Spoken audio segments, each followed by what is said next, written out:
Hi! I'm going to do a quick cover of Shinyoke while I'm practicing for a performance tonight that I was invited to. So I hope you guys enjoy it. You know, I don't really sing that much anymore, but I'm always so busy. But here it is.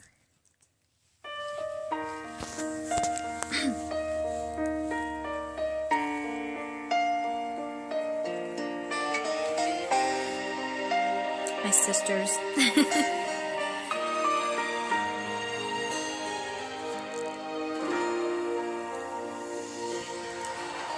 Kaya tu kulu kaya tu kunya kusata kapu pa te kaya tsaya nya ta kulu nenga muiti kaya ku tsashi kaya tu kunti la lande yachi Cha ke lung de ka ta lu tu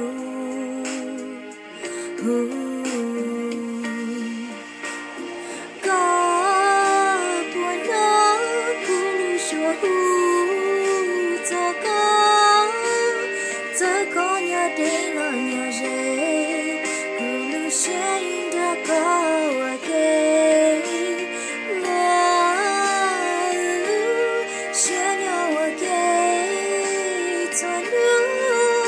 It's a kilo telly on your door. You cheat more like the tea at the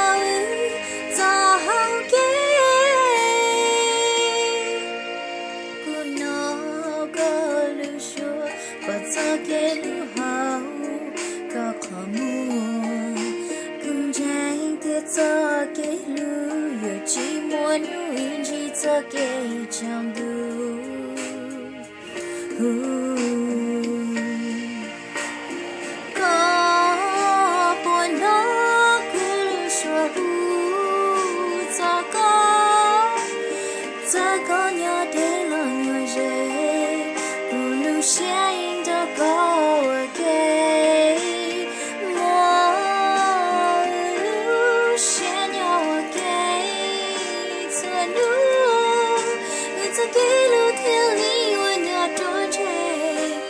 Chỉ muốn lấy tên gì à tao tao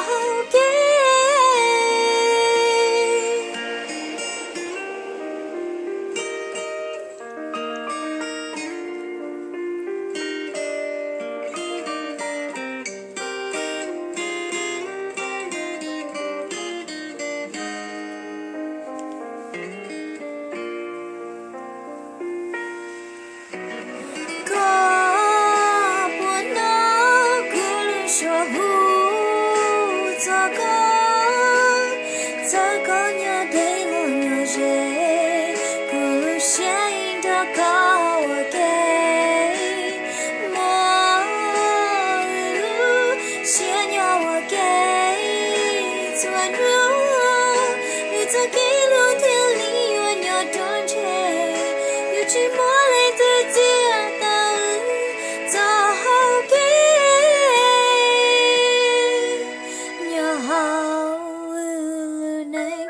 Sa ke lu rong thiên nhàn nhang ta yo rong thế pe la lu she yo nya ke